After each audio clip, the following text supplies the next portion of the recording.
Daniel, analista de investimentos da Capitalizo. Hoje nós vamos falar sobre a B3, que tem suas ações negociadas aí na bolsa com o código de B3SA3. Antes, gostaríamos de pedir para quem gostar desse vídeo que dê um like, compartilhe e, caso possível, aí, se inscreva no nosso canal. Como de costume, nós mostramos aqui alguns produtos disponíveis na Capitalizo. Nós temos recomendações em renda fixa, fundos de investimento, o plano Invista em Ações, que tem recomendações com análise fundamentalista para longo prazo, o Carteiras Capitalizo, que tem carteiras diversificadas, aí, com ações, fundos de investimento em renda fixa, o Full Trader, que tem investimentos aí de curto prazo com análise gráfica, e o Capitalizo Completo, que acaba englobando aí todos os planos. Caso você queira baixar conteúdos grátis, basta entrar na aba Conteúdos Grátis, entrar em Relatórios Grátis. No caso aqui, o relatório da Petrobras e da RB Brasil, você já acessa direto esses dois campos aqui. E caso você queira acessar aqui o relatório do Franklin Valor e Liquidez, basta preencher seu nome, e-mail. Caso queira participar da lista de transmissão do WhatsApp, basta preencher o seu celular, caso não tenha preenchido ainda.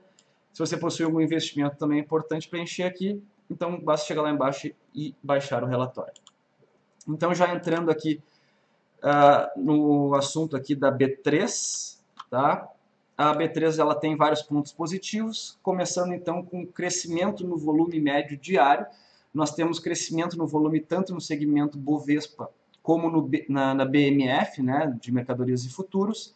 Na BMF já são 2 anos de crescimento no volume, né, o número de contratos cresceu aí 22% na passagem de 2017 para 2018, atingindo aí em torno de 3,7 milhões de contratos negociados diariamente. Em 2017, tínhamos em torno de 3 milhões de contratos negociados diariamente. Segmento Bovespa, já temos 3 anos de crescimento no volume médio diário, inclusive agora com recordes esse ano, né? A variação de 2017 para 2018 é de 29%.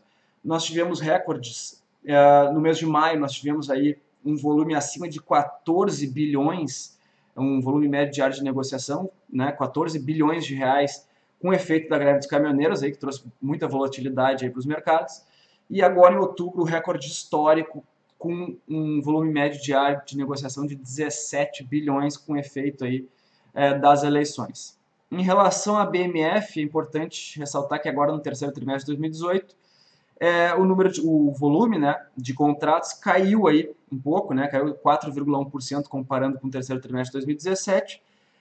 Teve um grande impacto aí nos contratos de taxa de juros, né, contratos de DI, muito em função da maior previsibilidade aí do que vai acontecer com a taxa básica de juros, sendo que esse aí é a principal representação dentro dos contratos da BMF, no caso aí então com queda puxando para baixo, sendo compensado aí com o crescimento em todas as outras modalidades, aí, com um impacto positivo aí de pessoas físicas, investidores de alta frequência e também, óbvio, com a volatilidade das eleições aí fazendo as principais contratos aí crescerem, mas óbvio aqui com a menor incerteza com a taxa Selic, os contratos de taxa de juros acabaram puxando o volume de contratos para baixo agora no terceiro trimestre de 2018. Passando para o segundo item, efeito positivo do câmbio sobre o segmento BMF, como a gente vai ver num slide mais na frente, a receita por contrato acabou sendo impulsionada aí por causa da variação do dólar, né? O dólar teve uma variação de 26% em relação ao que era apresentado no terceiro trimestre de 2017, impulsionando aí contratos futuros de câmbio e juros em dólar, então tendo impacto positivo aí na receita por contrato. Também tivemos efeito positivo na receita por contrato em taxa de juros pela questão de contratos de prazo mais longo. Então, o que acontece aqui é que receitas por contrato, por ter uma variação forte, acabou compensando a queda aí, que eu falei anteriormente, no volume de contratos, que é uma queda de 4,1%, fazendo a receita do segmento BMF se elevar aí na comparação trimestral. Terceiro item aí, ponto positivo, maior capitalização e giro de mercado no segmento Bovespa. Nós temos hoje aí uma capitalização média na última apuração de 3,2 trilhões, o que representa um crescimento de 12% em relação a 2017, quando a capitalização média era de 2,9 trilhões. O volume médio de negociação é de 9,9 bilhões, foi, né, no terceiro trimestre de 2018 agora. É o menor do ano, mas representa um crescimento de 19% em relação ao volume médio de negociação do terceiro trimestre de 2017. O giro de mercado, ele corresponde aí à divisão do volume médio de negociação sobre a capitalização total, a capitalização que é o valor de mercado total das ações negociadas em bolsa.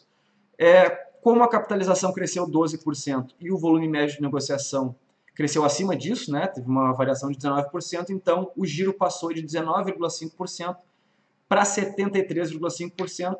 Todos esses itens acabam impulsionando a receita no segmento Bovespa, que teve uma variação positiva no trimestre aí de quase 14%. Situação financeira confortável da B3, né, uma empresa que tem, embora ela tenha aumentado seu endividamento bruto aí com a movimentação de aquisição da CETIP, ela tem em caixa um valor que acaba cobrindo o seu endividamento bruto. O caixa corresponde ao caixa próprio de 6,2 bilhões e a dívida bruta 5,7 bilhões, sendo que a empresa amortizou no final de 2017 500 milhões em debêntures. No final agora de 2018 está prevista a amortização de 1,5 bilhão em debêntures. A alavancagem hoje dela é de 1,8, né, a relação dívida bruta sobre o EBITDA de 12 meses. Quando ela amortizar esse 1,5 bilhão agora no final do ano, a relação entre a dívida bruta e EBITDA será de uma vez. Então, ela terá uma geração de caixa operacional, aí, medido pelo EBITDA, suficiente para cobrir a sua dívida bruta, e aí sobraria mais o caixa de 6,2 bilhões, então uma empresa com uma situação confortável. Sinergias com a aquisição da CETIP, né? A empresa acaba então tendo maiores serviços, serviços mais diversificados dentro das atividades aí de instituições financeiras, né? Ela tem agora então registro, compensação, liquidação e custódia de títulos de renda fixa. Ela tem então também registros de derivativos de balcão, no caso swaps e contratos de termo, com destaque aqui então para o crescimento aí em CDBs, né? Registros de CDBs aí no terceiro trimestre, e também o crescimento de emissões de debêntures, né, que a gente vem vendo aí nos últimos meses, que é uma tendência até pela restrição orçamentária aí do governo federal e a restrição de empréstimos aí do BNDES. Então as empresas vêm utilizando esses títulos corporativos para captar recursos, o que acaba impactando também aqui até pela questão da permanência de ativos aqui registrados então na CETIP. Então, com a CETIP, a empresa acaba tendo uma maior diversificação de receitas, acaba englobando também segmentos avessos a risco, né, com aversão a risco. Ela tem bolsa e mercadorias e futuros aí voltadas para quem tem maior apetite a risco, e aí também acaba englobando resultados aí com títulos de menor risco, no caso, títulos de renda fixa. Pontos negativos, cenário político e econômico, nós temos indefinição aí em relação a assuntos importantes, como é o caso da reforma da Previdência. Temos ainda uma situação de déficit público elevado, né? Nós temos a taxa de desemprego ainda elevada, embora esteja em queda, ainda é elevada. Nós não temos ainda certeza de qual será a agenda fiscal do novo governo, já começa a ser definido isso, agora com a nomeação aí de ministros, mas ainda temos um cenário nebuloso para o curto prazo. Isso acaba sendo um ponto negativo. A B3 ela tem aí alta correlação com o desenvolvimento da economia nacional e também, óbvio, com o mundo corporativo. É importante ponderar que também nós temos a baixa taxa de juros e também baixa inflação, o que são pontos positivos, mas realmente ainda temos alguns pontos negativos no campo político-econômico. Temos impacto no resultado financeiro, né? O resultado financeiro sobre o lucro. Nós tivemos um impacto aí da variação cambial sobre bonds, né, sobre empréstimos offshore nos últimos resultados. Acabou, então, a empresa saiu de um quadro de receita financeira para despesa financeira líquida, embora essas variações aí sejam cobertas por operações de hedge. Ela tem um PL elevado, de 28,5, e até por isso nós recomendamos manutenção e não compra no atual momento. Esse PL está um pouco distorcido, até porque a empresa tem aí contabilizado amortização, né, trimestral aí, em torno de 200 milhões. A conta de depreciação e amortização no resultado engloba aí um valor de mais de 200 milhões e acaba distorcendo o PL ajustado, ele fica abaixo disso, projetado também fica abaixo disso, mas recomendamos cautela para a entrada nesse ativo, achamos que ele está acima do preço teto, mas abaixo do seu valor justo, então ele tem uma margem, mas não tem a margem de segurança suficiente para a entrada no ativo. Está bem próximo do ideal, mas recomendamos então manutenção do ativo em carteira para quem já está posicionado aí com um preço mais reduzido. Alguns números da empresa aqui: quase 2 mil funcionários, uma receita anual de 4,5 bilhões, ela fechou 2017 com 4,4, agora no acumular de 12 meses, 4,5 bilhões. 26% da receita vem do segmento BMF, sendo a principal fonte de receitas. 25% da receita vem do segmento Bovespa. O volume médio diário do Bovespa de 11,2 bilhões em 2018, bem acima de 2017. A gente vai ver agora nos próximos slides, vai ter um gráficozinho mostrando isso. Capitalização média de 3,2 trilhões em ações, como eu falei, né? Volume médio diário da BMF de 3,7 milhões de contratos, né? Volume médio diário bem acima de 2017, quando era 3 milhões de contratos.